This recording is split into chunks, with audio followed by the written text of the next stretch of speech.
and also to lead into Melissa, and is that with Melissa's book that's coming out, Harry, A History, which is on the floor, well, not to buy, but it's being advertised on the floor of the Comic-Con right now as we speak. There, she has spoken very, very much with little J.K. Rowling. And so there's been a lot of interaction on that front, has there not, Melissa? Yeah, actually, J.K. Rowling and all her associates have been so, so wonderful. My book, Harry, A History, it's about the phenomenon. And it's the birth and the growth of the phenomenon, and including the fandom, including the online fandom. Basically what's happened because of Harry in the world over the past 10 years.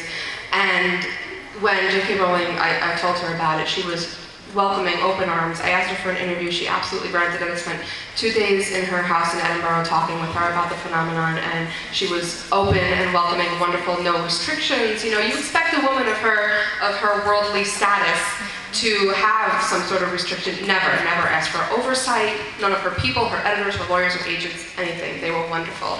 And now I'm very proud to say, I just announced online recently, but I'm proud to re-announce here that she's written a foreword for it.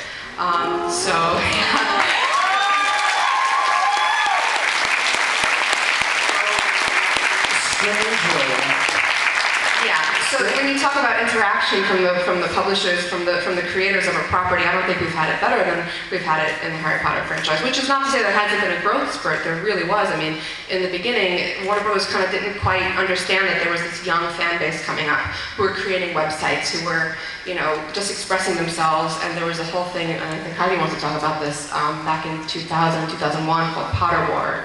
Give it to Heidi. Back in 1999, really through maybe early 2001, Warner Brothers and all the other media companies were still trying to understand what people could and couldn't do with the copyrighted and trademark content that they own on the internet. And Scholastic, when they were the sole owners of the property in Bloomsbury, hadn't really done anything because people weren't posting up content from the book. They weren't taking pages or anything like that.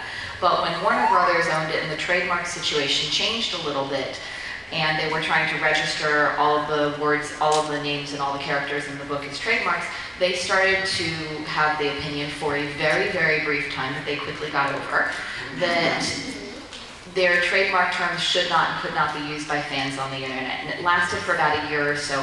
There was a young girl named Claire in the UK who fought back and put together a team of fellow webmasters.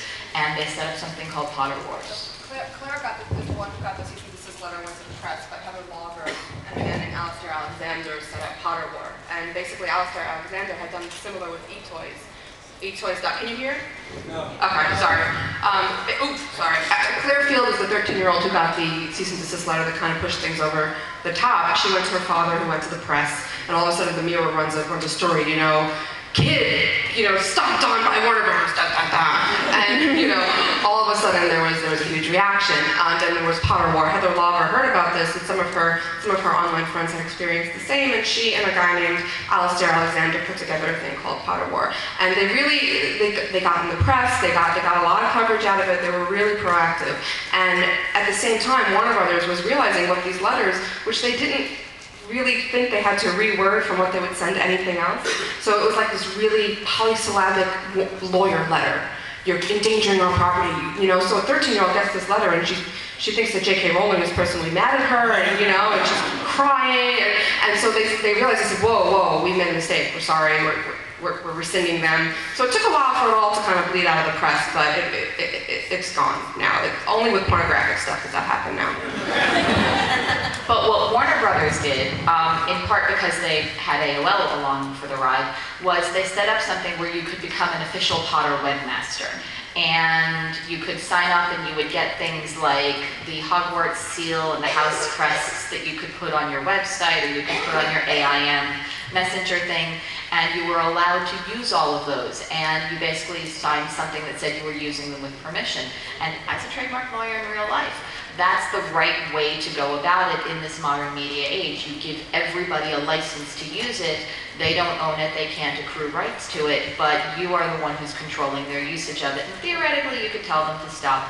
But given the parameters of the licenses and the information that Warner Brothers put together and gave people the right to use their stuff under, nobody's really fallen, except as Melissa said, small minority, nobody's really fallen afoul of that. And it's just been fantastic that this was really, the Potter fandom was the first place where a major media company made this sort of a license and this sort of setup.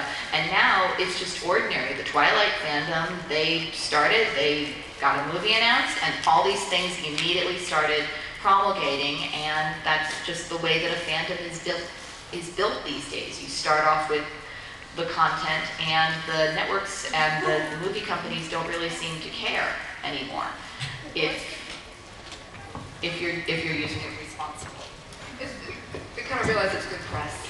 You know, we're really good for movies. And as soon as studios understand that fans are nothing but good for them, the world opened up to us. It's been great.